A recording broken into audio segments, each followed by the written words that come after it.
Desde los albores de la humanidad, han existido edificaciones que trascienden su era, monumentos que no solo marcaron la historia, sino que desafiaron los límites del conocimiento humano. Cada una de ellas fue erigida con un propósito mayor, ya fuera por mandato divino o por la ambición de los hombres. Algunas se alzaron como testimonio de la fe inquebrantable, mientras que otras fueron símbolo de la soberbia que precede la caída. Sin embargo, todas comparten un mismo enigma: su legado permanece grabado en el tiempo, rodeado de misterio y asombro. Desde el majestuoso templo de Salomón hasta la impenetrable muralla de Jericó, estas construcciones fueron escenario de momentos clave en la historia sagrada.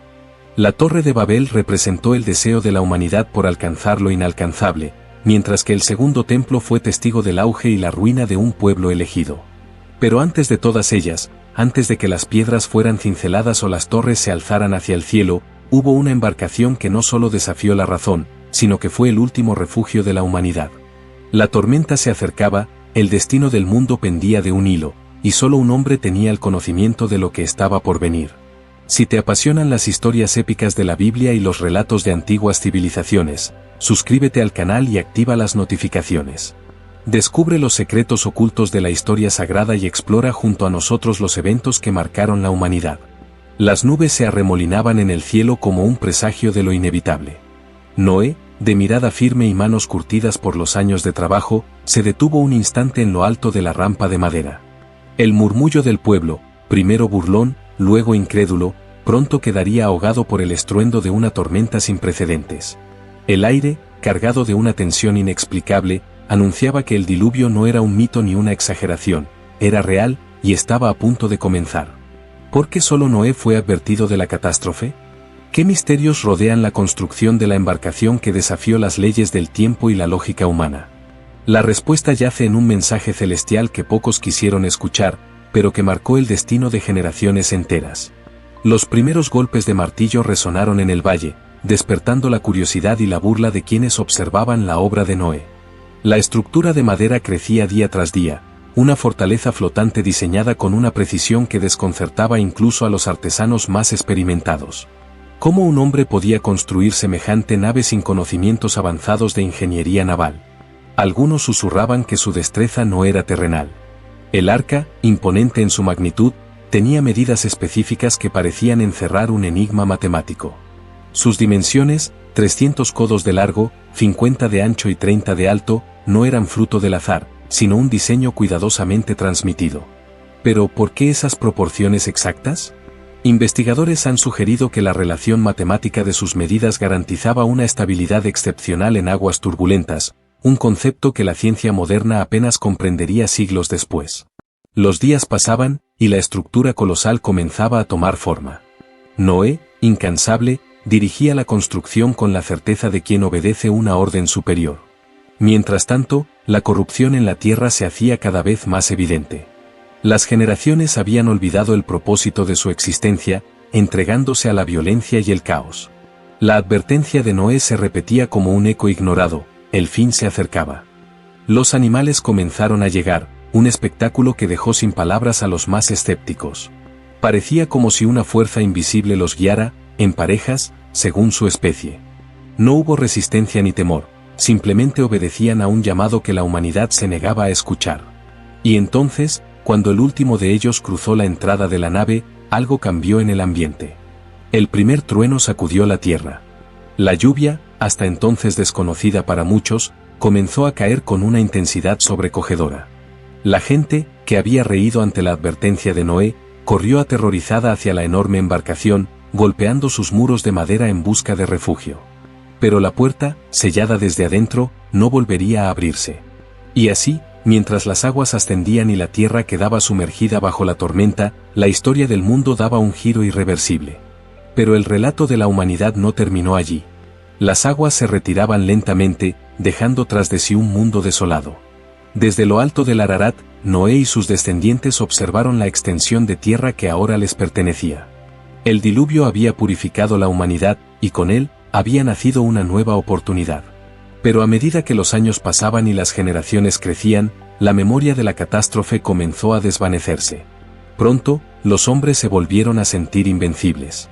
Y entonces, en la vasta llanura de Sinar, surgió un propósito tan ambicioso como peligroso, una torre que desafiara al cielo mismo. La idea nació del temor y del orgullo.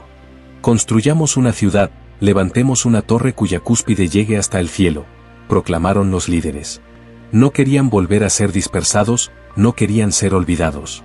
Unidos por una sola lengua, comenzaron la obra que demostraría que el poder del hombre no conocía límites. Los ladrillos se amontonaban uno sobre otro, elevados con una precisión que parecía imposible para su época. Cada bloque de arcilla cocida, cada capa de brea utilizada como cemento, hablaba del ingenio de aquellos constructores. No había división, no había confusión, todos compartían un mismo propósito. Pero lo que para ellos era grandeza, para el cielo era arrogancia.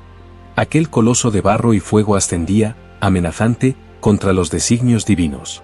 No era una simple obra de arquitectura, sino un símbolo del desafío humano. Sus constructores no buscaban refugio ni adoración, sino alcanzar lo inalcanzable, ocupar el lugar de los dioses. Y fue entonces cuando el cielo respondió. El caos se esparció como una sombra entre ellos. De un momento a otro, las palabras se volvieron incomprensibles, las órdenes se confundieron y la unidad se fragmentó en un torbellino de sonidos extraños. Los albañiles no entendían a los carpinteros, los arquitectos gritaban en un idioma desconocido para sus ayudantes. La construcción, que hasta entonces se había levantado con una precisión impecable, se detuvo abruptamente. El miedo reemplazó la ambición.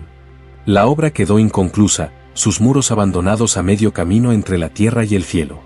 La gran ciudad, el sueño de un pueblo que quiso perpetuar su nombre, se convirtió en un monumento al fracaso. Sus habitantes, incapaces de comunicarse, se dispersaron en todas direcciones, llevando consigo nuevas lenguas y nuevas culturas, pero también el recuerdo de la vez que intentaron desafiar al Altísimo. Los siglos pasaron y la torre quedó oculta bajo las arenas del tiempo.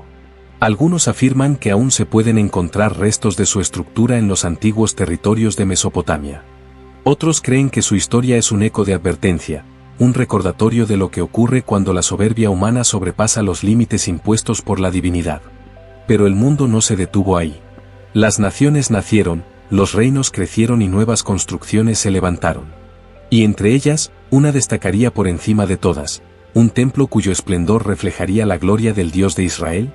El eco de la Torre de Babel se había desvanecido en el tiempo, y la humanidad, dispersa en lenguas y naciones, continuaba construyendo ciudades y templos dedicados a sus dioses. Pero en la cumbre de una colina sagrada, sobre el monte Moría, se levantaría una edificación diferente a cualquier otra. No sería un simple monumento de piedra, sino el punto de encuentro entre el cielo y la tierra, el templo de Salomón. David, el rey guerrero de Israel, había soñado con edificar un santuario para Yahvé, pero sus manos estaban manchadas de sangre por las guerras que libró. Así, la tarea fue encomendada a su hijo, Salomón, un monarca cuya sabiduría trascendía los límites de lo humano. Fue él quien recibió los planos del templo, pero ¿de dónde provenían? Algunos textos sugieren que el diseño no fue concebido por arquitectos comunes, sino que era un esquema divino, entregado directamente por el Altísimo a David y transmitido a su heredero. Para la edificación del templo, Salomón no recurrió solo a su pueblo. Llamó a los mejores artesanos de Tiro, la ciudad fenicia conocida por su maestría en la construcción y el trabajo del metal. El rey Hiram, aliado de Israel, envió a su más hábil artífice, Hiram Abí, un misterioso maestro constructor dotado de un conocimiento en arquitectura y metalurgia que parecía desafiar su época. El trabajo comenzó en el año cuarto del reinado de Salomón. Durante 7 años se erigieron los muros de piedra cortada con una precisión inexplicable. La tradición judía menciona el uso del samir, una criatura o sustancia legendaria que tenía el poder de cortar la roca sin necesidad de golpe ni herramienta. Se decía que este conocimiento provenía de los ángeles y que solo Salomón, a través de su dominio sobre fuerzas invisibles, pudo obtenerlo. Miles de obreros trabajaban en armonía, sin que se escuchara el sonido del martillo en el monte Moría. Las piedras eran preparadas en las canteras y ensambladas como si una mano invisible guiara cada movimiento. El templo fue revestido con cedros del Líbano, tallados con detalle minucioso, y su interior fue recubierto de oro puro. En sus columnas y puertas se esculpieron querubines, palmeras y flores, símbolos de la conexión entre el Edén perdido y la presencia divina. Pero lo que convertía al templo en un lugar único no era su estructura, sino lo que resguardaba en su interior. En el corazón del santuario, oculto tras un velo impenetrable, se hallaba el Santo de los Santos, la cámara más sagrada de toda la tierra. Allí se depositó la Arca de la Alianza, el cofre dorado que contenía las tablas de la ley, escritas por el dedo de Dios en el Sinaí. Junto a ella, según algunos relatos, también se guardaban la vara de Aarón y un recipiente con maná, el pan celestial que sustentó a Israel en el desierto. El arca no era un objeto común. Se decía que dentro de ella habitaba la misma presencia del Altísimo y que su poder era tan grande que nadie podía tocarla sin ser consumido. Solo el sumo sacerdote, una vez al año, podía entrar al Santo de los Santos para interceder por el pueblo, vestido con vestiduras específicas y llevando en sus ropajes campanas y un cordón atado a su pierna, pues si cometía un error, moriría ante la presencia divina. En las cámaras del templo también se hallaban el altar del incienso, donde se ofrecían aromas puros a Dios, y el menorá, el candelabro de 7 brazos, símbolo de la luz divina sobre Israel. Cada objeto tenía un significado, cada detalle era parte de un diseño superior. Durante años, el templo fue el orgullo de Israel, el centro de su adoración y el símbolo de su pacto con Dios. Pero la historia demostraría que la fidelidad de la nación era efímera. Con el tiempo, los reyes y sacerdotes se desviaron, y el santuario que había sido levantado para la gloria de Yahvé se vio envuelto en idolatría y corrupción. El juicio no tardó en llegar. En el año 586 a.C., el ejército de Babilonia, bajo el mando de Nabucodonosor II, sitió Jerusalén y redujo el templo a cenizas. La gloria que una vez habitó en su interior desapareció. Pero lo más inquietante fue que, entre las ruinas, el Arca de la Alianza nunca fue hallada. ¿Fue destruida? ¿Fue escondida antes de la invasión? Algunos creen que los sacerdotes la sacaron del templo y la llevaron a un lugar secreto, quizás en las cuevas del desierto o incluso más allá de las fronteras de Israel. Otros sugieren que fue escondida en una de las cámaras subterráneas bajo el monte del templo, sellada para que solo el Mesías la revele en el fin de los tiempos. Sin embargo, la historia de Israel no terminó con la destrucción del templo. Décadas después, un nuevo poder surgiría, trayendo consigo la promesa de restauración. Un templo se levantaría de nuevo, pero no alcanzaría la misma gloria ni guardaría los mismos secretos. Porque en su interior, la reliquia más sagrada ya no estaría. Desde la lejanía, la ciudad de Jericó se alzaba como una fortaleza impenetrable. Rodeada por murallas que parecían esculpidas por los mismos dioses, era la primera y más formidable barrera entre el pueblo de Israel y la tierra prometida. No eran simples muros de piedra, eran un símbolo de poder, un desafío para aquellos que osaran cruzar su umbral. Después de 40 años vagando en el desierto, los hijos de Israel estaban ante el umbral de su destino. La tierra prometida se extendía ante ellos, pero su entrada estaba bloqueada por las imponentes murallas de Jericó. Construidas con precisión, dobles en su estructura y reforzadas con piedra y barro, parecían inquebrantables. Las puertas eran de bronce, selladas desde dentro, y los guardianes de la ciudad observaban desde lo alto con una confianza inquebrantable. Ninguna fuerza terrestre podía derribarlas. Pero lo que estaba por suceder no provenía de la tierra. Josué, el sucesor de Moisés, contempló la ciudad con la certeza de que el Altísimo estaba con ellos. Pero, ¿cómo podría un pueblo de nómadas tomar una fortaleza de tal magnitud? No tenían arietes, ni catapultas, ni torres de asedio. Sin embargo, en la quietud de la noche, un ser celestial se apareció a Josué. No era un hombre común, ni siquiera un ángel ordinario. Era el príncipe del ejército del Señor, una entidad de luz que portaba una espada desenvainada. Su mensaje fue claro: la batalla no se ganaría con la fuerza humana, sino con un acto de fe que desafiaría toda lógica. Las instrucciones fueron simples pero desconcertantes. Durante 6 días, los sacerdotes y los guerreros debían rodear la ciudad en absoluto silencio, llevando consigo el objeto más sagrado de Israel, el Arca de la Alianza. Solo el sonido de los cuernos de carnero, los sofares, rompería la quietud. Y al 7º día, cuando sonara la última trompeta y el pueblo alzara un clamor de victoria, los muros caerían. Al amanecer, los israelitas marcharon. A la cabeza, los sacerdotes portaban el Arca de la Alianza, el mismo cofre dorado que contenía las tablas de la ley, la vara de Aarón y el maná del cielo. Era la señal tangible de la presencia divina entre ellos. Al verla, los habitantes de Jericó sintieron un escalofrío recorrer sus espaldas. No sabían lo que estaba por suceder, pero en sus corazones había un miedo que no podían explicar. Día tras día, los israelitas marchaban en silencio. Desde las murallas, los soldados de Jericó se burlaban, convencidos de que aquel espectáculo no era más que una locura. ¿Cómo podría una ciudad caer sin un solo golpe de espada? Pero en el séptimo día, algo cambió. Esta vez, al dar la séptima vuelta, los sacerdotes tocaron los shofares con un estruendo que sacudió el aire. Luego, el pueblo entero gritó con una voz que no provenía solo de gargantas humanas. Era un clamor que resonó en los cimientos de la tierra. Y en ese instante, las murallas, que habían resistido el paso del tiempo, comenzaron a temblar. No fue una simple grieta. No fue un derrumbe parcial. Las imponentes murallas colapsaron por completo, como si una mano invisible las hubiera desmoronado desde sus cimientos. No quedaron en pie, no resistieron el impacto. La ciudad, que se creía invulnerable, yacía ahora abierta ante sus conquistadores. Lo que ocurrió en Jericó ha sido un enigma por siglos. ¿Cómo pudieron caer los muros de esa manera? Algunos creen que el sonido de los shofares resonó con una frecuencia que debilitó la estructura de la piedra, provocando su derrumbe. Otros sugieren que la presencia del Arca de la Alianza, un objeto con un poder desconocido, desató una fuerza capaz de destruir cualquier barrera humana. Curiosamente, excavaciones modernas han revelado que los restos de la ciudad muestran signos de un colapso repentino. No fue una conquista común, ni una destrucción progresiva. Los muros no fueron derribados desde afuera, sino que cayeron como si algo los hubiese empujado desde su base. Además, en medio de la devastación, hubo un solo lugar que permaneció en pie, una casa en la muralla, marcada con un cordón escarlata. Era el hogar de Rahab, la mujer que había protegido a los espías de Israel. Ella y su familia fueron los únicos que sobrevivieron en toda Jericó. Con la ciudad en ruinas, los israelitas avanzaron, pero Josué advirtió algo inquietante: nadie debía reconstruir Jericó. La ciudad estaba marcada por un decreto divino, y aquel que intentara restaurarla enfrentaría una maldición. Los años pasaron, los reinos crecieron y cayeron, pero la advertencia permaneció. Jericó fue reconstruida siglos después, pero su restaurador, y el de Betel, pagó el precio con la vida de sus hijos, cumpliendo la profecía de Josué. Pero la historia de Jericó no termina en la antigüedad. Siglos después, en sus polvorientas calles, un hombre caminaría con sus discípulos, obrando milagros y anunciando el reino venidero.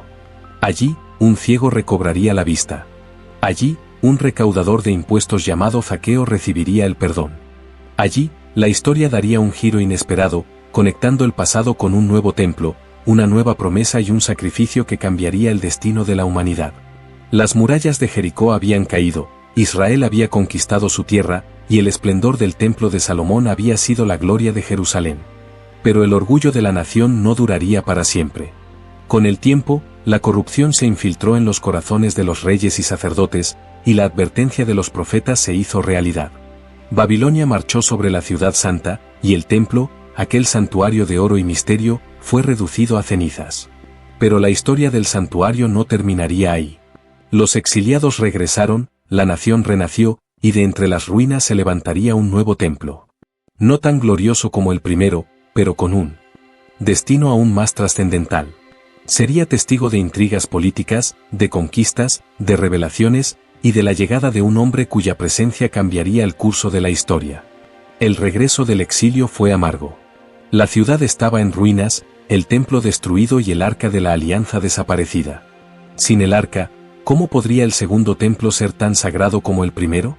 Bajo el liderazgo de Zorobabel y con el permiso del rey persa Ciro, los israelitas comenzaron la reconstrucción. La estructura se alzó sobre las bases del antiguo templo, pero algo faltaba. Los ancianos que recordaban el esplendor del santuario de Salomón lloraban, pues el nuevo templo no tenía la magnificencia ni la gloria del original. Y lo más inquietante, el Santo de los Santos estaba vacío.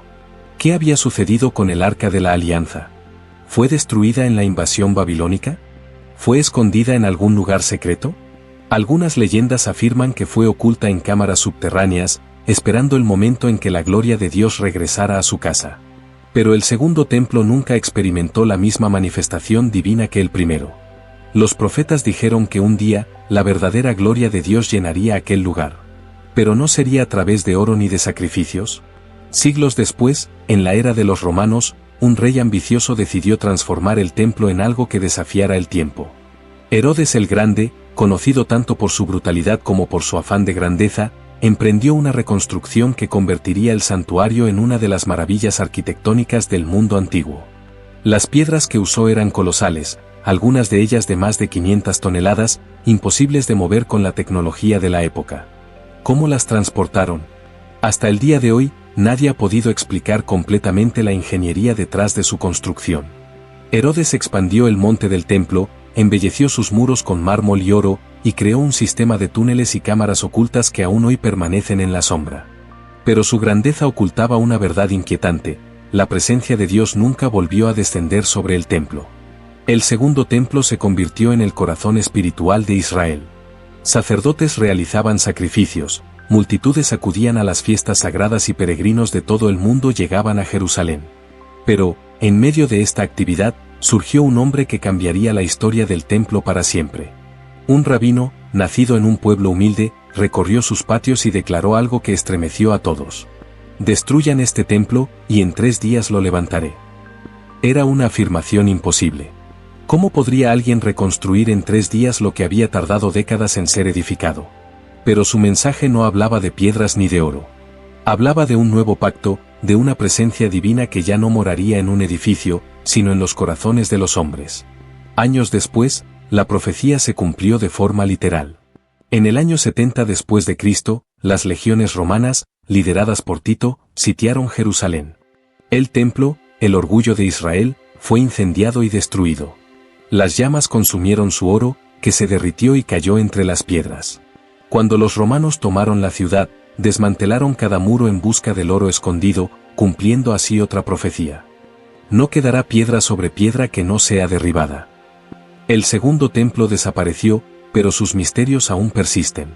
¿Dónde están sus reliquias sagradas? ¿Qué secretos y túneles quedaron sepultados bajo los escombros? Algunos creen que en las profundidades del monte del templo aún hay cámaras ocultas con los tesoros del santuario. Otros aseguran que cuando llegue el tiempo señalado, un tercer templo se levantará, trayendo consigo el cumplimiento de antiguas profecías. Pero una cosa es cierta: la historia del templo aún no ha terminado. Si quieres seguir explorando los misterios de la Biblia, sus profecías y los enigmas de sus construcciones, suscríbete, comparte este contenido y activa las notificaciones.